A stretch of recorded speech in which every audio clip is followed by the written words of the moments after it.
Thanks for joining us tonight. I'm Dow Quick. A Southwest Missouri woman is now formally charged with fatal DWI after authorities say she crashed into a group of people on motorcycles over the weekend.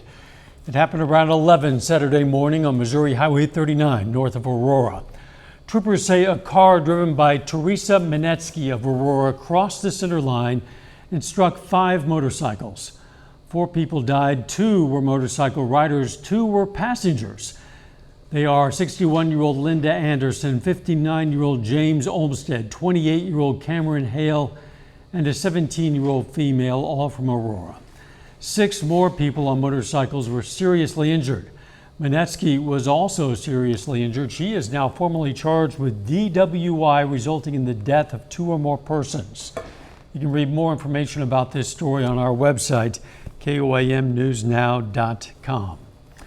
Police say a man killed another man and chased a juvenile with a knife Saturday in Cassville. 30-year-old Richard Randolph is charged with second-degree murder and armed criminal action. Police say the caller was a boy who said one person was stabbed and the suspect had chased the boy with a knife. 40-year-old Andy Hunter of Exeter died of stab wounds. A passerby picked up the juvenile and took him to a nearby sheriff's office. No word on his condition. Some of us at least got some rain today. Let's check in with Chief Meteorologist Doug Heddy. Yeah, we got pop-up afternoon showers and thunderstorms again for us today, like we have seen over the past couple days. Also, it was hot. We made it all the way up to 91 degrees. Record on this date is 95, set just 2 years ago. Normal high is 83 for this time of the year. Although scattered showers and thunderstorms, most of these are gone. Now that the sun has set, we're losing the heating of the day. We still got a couple random little guys out there, but in general, most of these are really calming down. That's going to be the case as we go through the overnight hours for us tonight. Mid-70s, that's where we sit. You can see over the next several hours, we drop back through the 70s into the 60s. I think we'll bottom out about 62, 63 later on tonight. We do start the day with sunshine, but thunderstorm chances again. We're going to be talking about that here in a bit. See you soon. The history of Joplin aviation is getting some airtime. KOAM's Anthony Saviello has that story.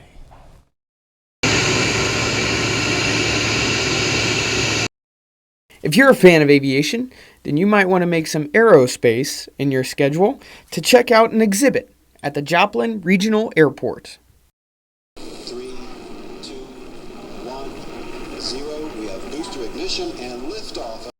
Daryl Coit, the president of the Freedom of Flight Museum, gave me a tour of the exhibit and told me how a small airport made a big name for itself. In the 1950s, aviation was really growing in the area, and so there was a lot of smaller airports around, grass fields and single runway type fields, and so that gave a little bit of competition to everybody, but it brought a lot of business into the areas. We took off from the 1930s and landed in the modern day. Enough information for even a passerby to become an aviation expert.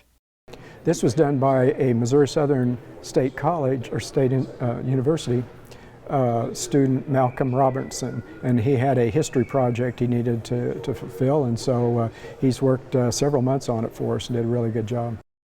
One could say Mr. Robertson may earn his wings as a historian. Reporting in Joplin, I'm Anthony Saviello. The exhibit is open through Wednesday as part of the 150th celebration of Joplin's birthday. The museum is also accepting volunteers. If you're looking for something to occupy your kids this summer, well, the Pittsburgh Public Library has you covered. Maker Monday kicked off today.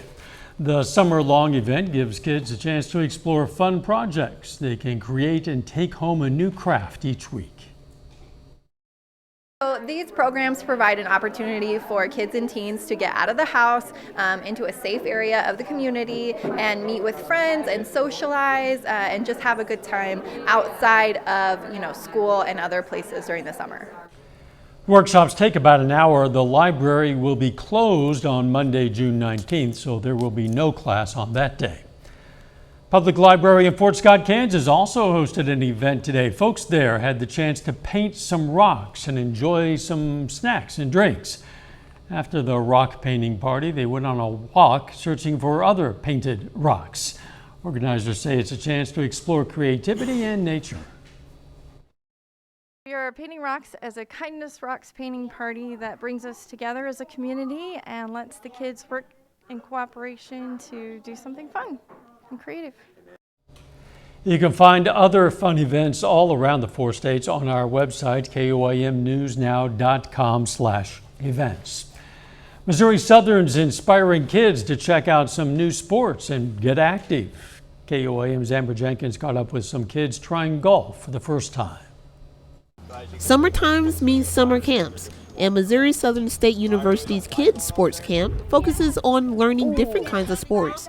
On the first day, campers hit the driving range with high emotions. A little anxious, but it's really fun. Children's Lifetime Sports Academy is held every summer, but this is Jersey's first year at the camp. Ooh, that was close. And first time holding a club. I really like active. I like to be active, running, laughing, having fun, loud. Because my mom is like, well, if you don't do any sports, you won't be as moving as you're getting older. MSSU wants kids to step out of their comfort zone and explore different kinds of sports. You never know, the next Tiger Woods could be a local. Ooh, that one's a good one. Well, I am really pro golf for junior golf. So I coach 2 high school teams, the girls and the boys, and need juniors to get into play golf. It gives them exposure to something else that they may not otherwise know anything of, and golf can be kind of expensive. So no, they just said that you're really good at different sports and participating and stuff. This 4-day sports academy is just one of the 4 camps Jersey has set up this summer. No, I usually just have 1. So yeah, I upgraded this year. Reporting in Joplin, Amber Jenkins, KOAM News. The Academy welcomes children of all abilities, ages 7 through 12. Coming up, expanding coverage to important drugs. Medicare plans to expand coverage for costly new Alzheimer's drugs, but there are limitations. I'm Mike Emanuel in Washington. I'll have the details coming up. Medicare is outlining their plan to cover the cost for expensive Alzheimer's drugs that are giving hope to patients and families battling the disease. But as Fox News Chief Washington correspondent Mike Emanuel reports, there's some red tape when it comes to approval. What these drugs are promising is basically more time. Hope for Alzheimer's patients and their families. The Centers for Medicare and Medicaid Services announcing that they will cover the price of costly new drugs for Alzheimer's disease if they are granted full traditional approval by the FDA. But there are some limitations. CMS saying physicians must participate in registries to collect information on how these new drugs work in the real world compared to clinical trials.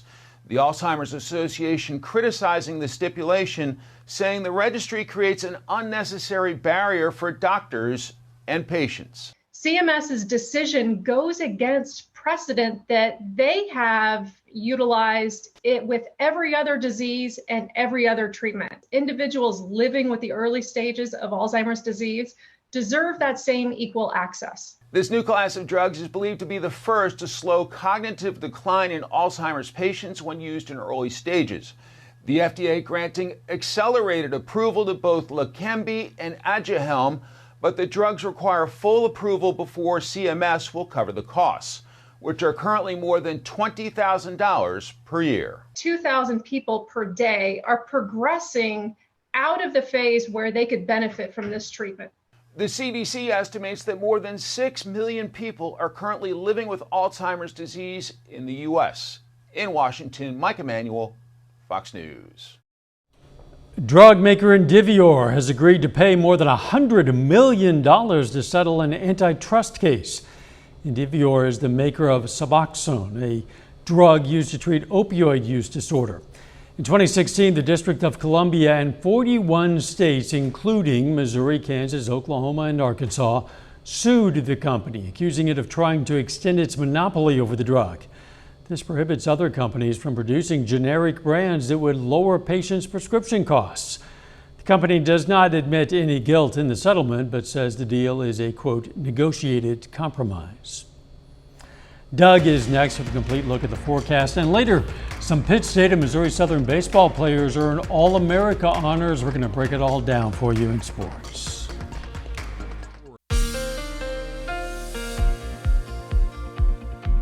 Well, it definitely turned out to be a nice Monday for us today. We did get those afternoon scattered showers and thunderstorms, and it was hot all the way up to 91 this afternoon. It looks pretty good right now. Nice shot, Indigo Sky Casino and Resort Indigo, just outside of Seneca, Missouri. And we need the rain. It wasn't widespread today, but it was scattered. We didn't get any officially at the airport in Joplin, but for the month we're at about 0.42 inches, about a half an inch. For the year, 13 inches, but we're still almost 7 inches behind. So we definitely need it. 75 in Stockton, Anderson 77. We have 78 in Miami. Pittsburgh is sitting at 73. Yates Center at 72. Look outside, 7th and Rangeline sitting at 73. Winds are pretty much calm across the region. As we go through the rest of the overnight hours, we slide back, eventually lower 60s. We start with sunshine, quick warm up, pushing 80 by 10 o'clock in the morning. All right, all those scattered storms we had earlier today, those are pretty much gone. We've lost the heating of the day, so they've kind of just fallen apart and will continue to do so as we go through the next couple hours. This is all ground clutter, but you can see we got one little storm south of Delaware County, and then also one little guy once you get out across Elk County in Kansas. But all these are starting to wind down across the region. These are really just kind of pop up very summer-like strong thunderstorms that we get each and every year. We do have a big dome of high pressure to our north, one to our south, so we get these kind of weak waves that rotate in, and we are going to have rain chances this week, which is good. I think by Wednesday, actually, our chances are lowest to get scattered storms, but look at this cold front that kind of backs in as we get into Thursday, sits right on top of us, giving us scattered showers and thunderstorms. The front hangs out on Friday as well. Additional chances for thunderstorms, and even as we head into the weekend. So we definitely need the rain. All right, let's step through next 48 hours. By morning, looking good, lower 60s. Sunny skies in the morning. By noon, we start to heat up into the lower 80s. We push 90 once again as we get into the afternoon. But look at this, scattered thunderstorms again. I think these tomorrow are mainly going to be Kansas and Oklahoma. Not much in southwestern Missouri. Once we lose the heating of the day, they're gone once again. Tomorrow night, dropping back into the mid-60s. And then on Wednesday, we warm into the upper 80s to near 90 again. There may be one storm that pops up Wednesday, but I really think most of us are going to stay dry as we go into Wednesday afternoon. All right, day planner for you, 64 to start, 84 by noon. High temp, probably about 90. Isolated thunderstorms once again during the afternoon. 90 on Wednesday, 86 on Thursday, a little bit cooler just with those widespread, or at least more widespread, showers and thunderstorms, chances lasting into the weekend as well. Not a rain out any day, just hit and miss storms, especially in the afternoon. The more hits, the better. I know, we need it. You bet. Thanks, Doug. Heat waves pose a severe threat potentially to the well-being of animals. Officials say it's unsafe for pets to be outside without water and shelter or stuck in a car during high temperatures. You know that. Reporter Aaron Bowling rode along with an animal control officer in Michigan to learn some tips on keeping our pets safe.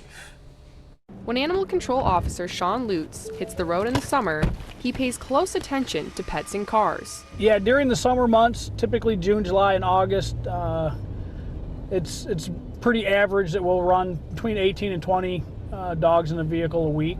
He says animals left outside without shelter or water are a big problem. We try to look around, see if we can see dogs that may need a little help. And that animals left inside cars are an even bigger problem. I always try to get a couple different spots on the vehicle. There on the dashboard, it's 127, now it's 128. Okay, that is a very dangerous level temperature for a dog to be left in the vehicle, or a cat, or a young child, or anything. Before you take your dog on any sort of pavement, it's important to check it with your hand first. And if it's too hot for you, it's too hot for them. If you can't leave your hand on the pavement for more than a minute, your dog probably doesn't want to walk on there. Dr. Misty Sumner is Jackson's animal control veterinarian and says for animals, heat stroke sets in way faster than you might think. She says darker colored animals are at a higher risk, but that all owners need to keep a close eye on their pets in the summer. The best thing you can do for your pet is leave them at home in their cool area. Even though we love to take them with us, they're our buddies, they're not going to want to be in that car, and it can happen so quickly. You don't really want to take that chance in the summer. Coming up, trying to find answers about a deadly plane crash. Federal investigators are probing the cause of a plane crash Sunday that caused the U.S. to scramble F-16 fighter jets with a sonic boom. I'm Lauren Blanchard in Washington. What we know coming up. With just weeks now until the official start of summer, airlines are bracing for a surge of travelers. Carriers, though, fear several factors could impact service. Fox News correspondent Ashley Stromier has more. The airline industry is hoping to avoid a repeat of last year's summer travel chaos. During a global meeting of airline leaders in Istanbul, officials pressured aircraft makers to ramp up production on planes and parts ahead of the summer season. They warned delays could impact an industry still rebounding from the pandemic. Airlines can see strong demand, but they're not able to match supply with demand in many markets. And this is something, we want to see resolved. Officials say they believe most airports will be able to handle an increase in demand for travel, but any delays this summer could impact consumers' wallets, even as multiple countries take action to require air carriers to compensate passengers. The more expense that airlines have to incur because of problems outside of their control, the more that's going to be reflected in ticket prices, and it will drive ticket prices up. Very, very frustrating environment to be operating in. And there are also global staffing concerns. Soon, United Airlines pilots will vote on holding a strike as they struggle to negotiate better pay and working conditions. The U.S. and Europe also now seeing a shortage of air traffic controllers. It's really a planning issue on the side of the FAA, and they've got to get out in front of it and make sure. It takes a while to train an air traffic controller. They're very important to the safety of our system. Earlier this year, Delta Airlines reached a deal with pilots to raise pay rates by 34% over the next 4 years. In New York, Ashley Strohmeyer, Fox News. The buy now, pay later approach to financing has even taken hold with many summer camps and sports leagues. That's according to Worldline, which bills itself as the fourth largest payments provider in the world. The company says 4,000 camps and 1,500 sports leagues all around the country that are Worldline customers are now accepting delayed payments. Worldline says this is being done to help parents pay the increasingly more expensive pastimes for children. A well-known brand of amusement parks does some makeovers to bring back customers, with one in Texas creating a real hunger. A report by the Wall Street Journal says Six Flags wants a family-focused customer base again. So the brand has done some work to spiffy up its parks for summer fun.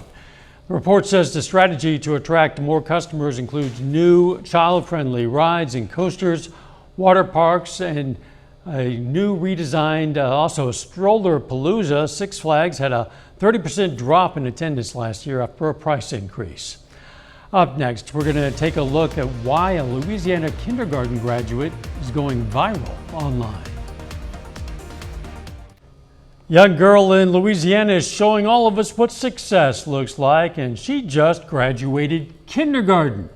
The 6-year-old has gone viral after her mom shared a photo of little Taylor at her kindergarten graduation ceremony.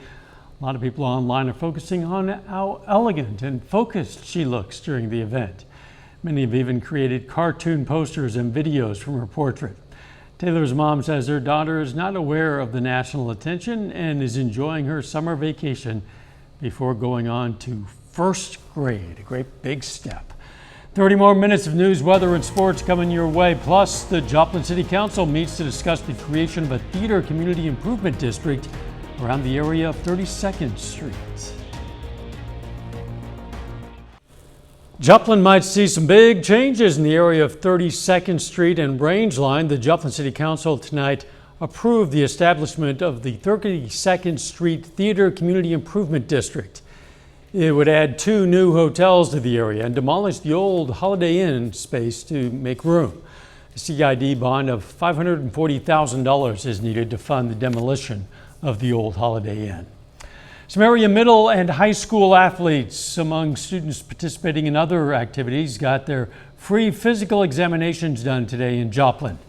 KOAM's Yana Hautala talked with officials and athletes about the annual exams for youth participating in sports.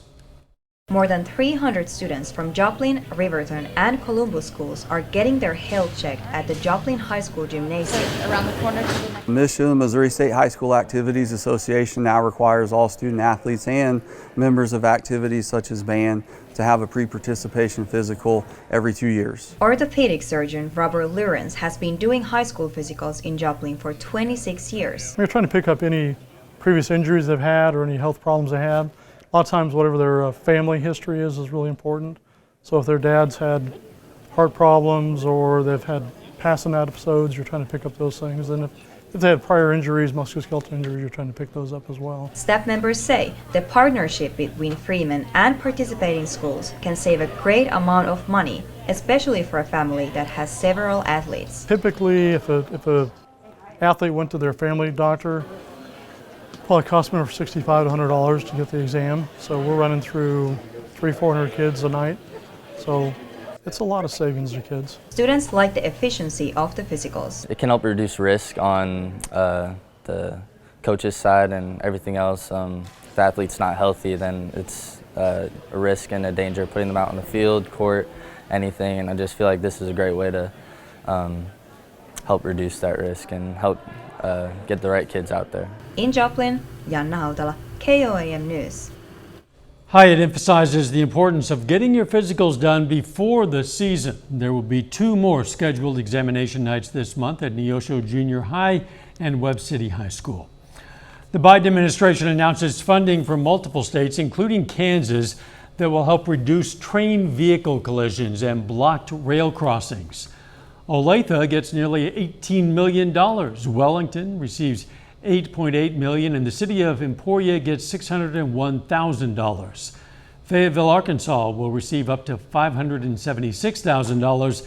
And in Missouri, the Port Authority of Kansas City can get up to $2 million. The funding looks to address more than 400 at-grade crossings nationwide, improve safety, and make it easier to get around railroad tracks by adding grade separations. The lead federal investigator is now at the site of a fatal plane crash in the Blue Ridge Mountains that sparked some tense moments with the U.S. scrambling F-16 fighter jets in a supersonic chase yesterday. Fox's Lauren Blanchard is in Washington with the latest on that investigation. Federal investigators tasked with probing Sunday's plane crash killing all 4 on board still haven't identified the cause. But in a statement, the National Transportation Safety Board said they will begin the process of documenting the scene and examining the aircraft Monday morning. That plane hit going awfully fast, so I mean, there's not going to be a lot of debris out there that you're going to be able to piece together. But, you know, NTSB has done this a lot of times, and I'm always surprised that they're able to put all this back together. This home security video captured the sonic boom that thundered Sunday afternoon as 6 U.S. fighter jets scrambled to intercept the private plane over Washington's restricted airspace. The FAA says the Cessna Citation took off from Elizabethtown, Tennessee, and was headed for Long Island's MacArthur Airport when it turned around and flew a straight path over D.C. before crashing over mountainous terrain near Montebello, Virginia. This has the signatures of some sort of incapacitation. Sunday's crash echoes the 1999 death of golfer Payne Stewart, whose Learjet flew for thousands of miles before crashing into fields after the cabin lost pressure and flew aimlessly across the country with the pro golfer on board. We'll know when the pilots turn in their debrief what they saw, whether there are signs that it was a decompression and the interior cockpit is frosted over. The military says it chose not to shoot down the Cessna because it was maintaining a constant high altitude and route, meaning it wasn't clear if it was a threat. In Washington, Lauren Blanchard, Fox News. Over the weekend and early this morning, teams searching the rubble of a partially collapsed apartment building in Iowa recovered the bodies of 3 men who had been missing. Authorities say family members of the victims have been notified.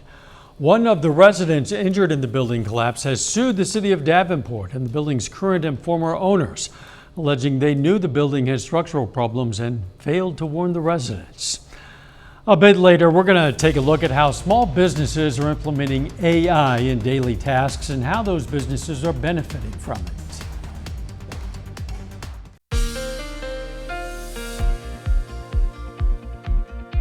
It definitely turned out to be a nice Monday for us today, and actually a pretty good evening after we got rid of the showers and thunderstorms scattered, which of course we do need the rain, but most of those have been kind of dissipating over the past several hours. So it looks pretty good right now. Nice shot, live shot, Indigo Sky Casino and Resort, of course, just outside of Seneca, Missouri. All right, with thunderstorms today, none at the airport in Joplin, so we have goose eggs. But for the month, half an inch, but we're still behind by almost 7 inches of rain. So we need the rain when we can get it, especially now that we are into the summer months.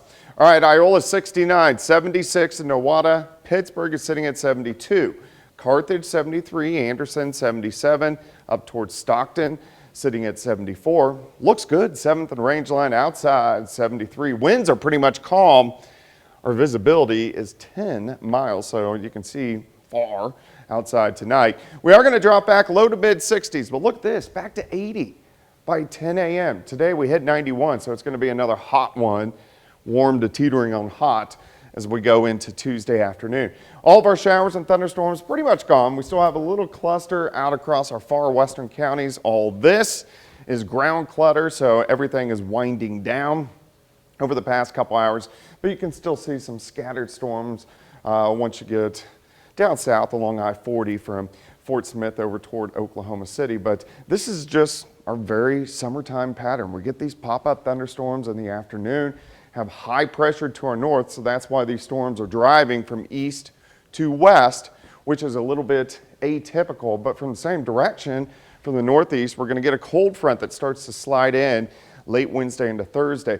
I think Wednesday mainly dry, but watch this front. It slides in as we get into Thursday and really sits on top of us. So this could give us some more thunderstorms, a little bit more widespread and possibly a little bit stronger due to the front being on top of us. Kind of hangs out Friday, and then the warm front lifts back through as we head into the weekend, but still those chances for showers and thunderstorms stick around. So that's good. Let's step through the next 48 hours. Tonight, looking pretty quiet, lower 60s. As we go into midday hours on Tuesday, I'm going to stop at 12:30. Mid 80s already. You can see a couple little guys trying to pop up as we get into the afternoon. The better spot to be tomorrow to get some thunderstorms is going to be on the Kansas and the Oklahoma side. Your chances are much lower if you live in southwestern Missouri. Any thunderstorms that do pop are gone tomorrow night, and then as we go into Wednesday, I really think Wednesday most of us are going to be dry. High temps right around 90 once again. Let's go 89 tomorrow. We could hit 90 or 91, very similar to today. 90 on Wednesday. A little bit cooler with thunderstorms, a little bit more widespread. Thursday into Friday, chances stick around into the weekend. Look at this, a little bit cooler early next week, and then we warm right back up late in the week. The cool down will be welcome, and the rain will be really nice for those who get it. It'd be nice to get widespread rain. That would be. Thanks, Doug. Coming up in sports, the Joplin Outlaws hit the field against the defending Mink League champion St. Joe Mustangs. Plus, first-team All-America honors for Pitt State shortstop Cade Clemens. Jacob Leonard has that and more up next.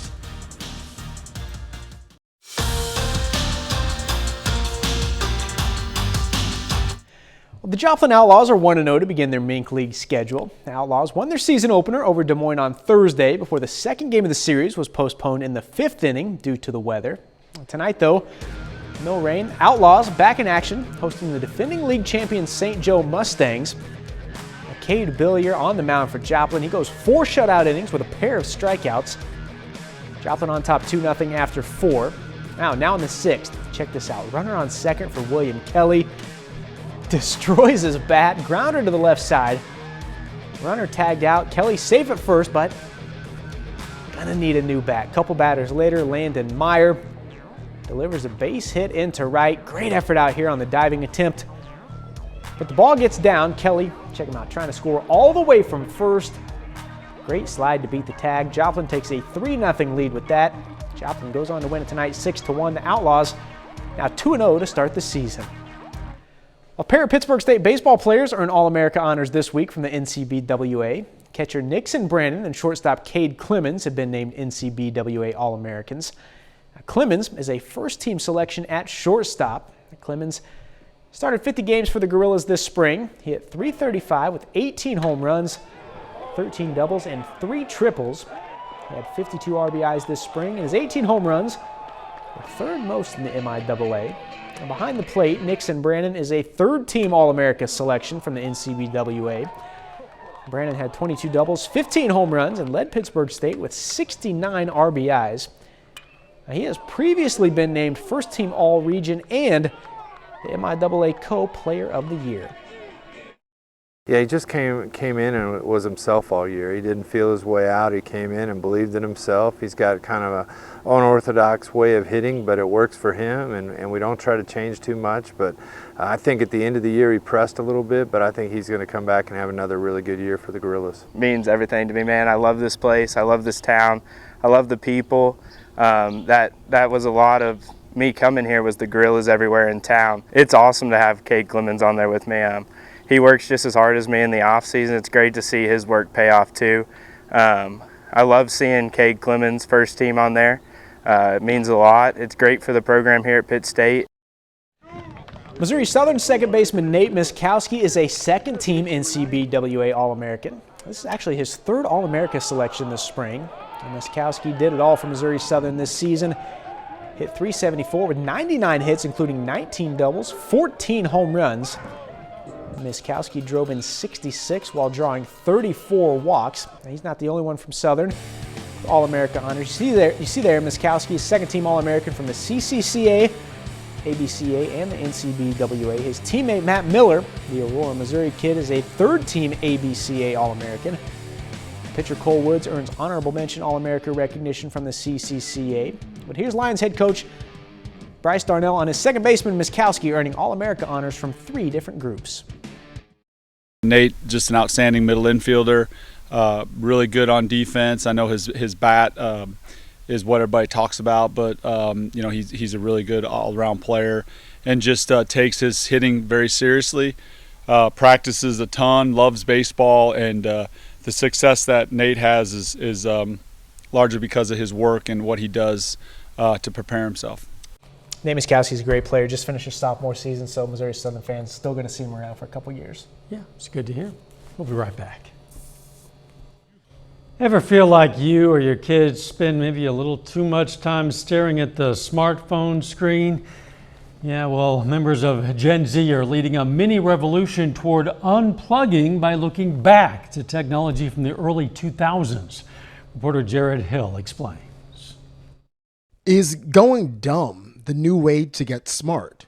So-called dumb phones, that is. Why my friends and I only take our flip phones out. Gen Zers like Sammy Palazzolo have been forging a path away from the constant connection of smartphones in search of a digital detox. We realize that every single problem that we have on a night out, everything that leads to us crying, everything that leads to us having a bad hookup, everything that leads to us having a bad time, stems from our phone. Smartphones still dominate the mobile phone market, but mobile tech companies are reporting a rise in sales in the U.S.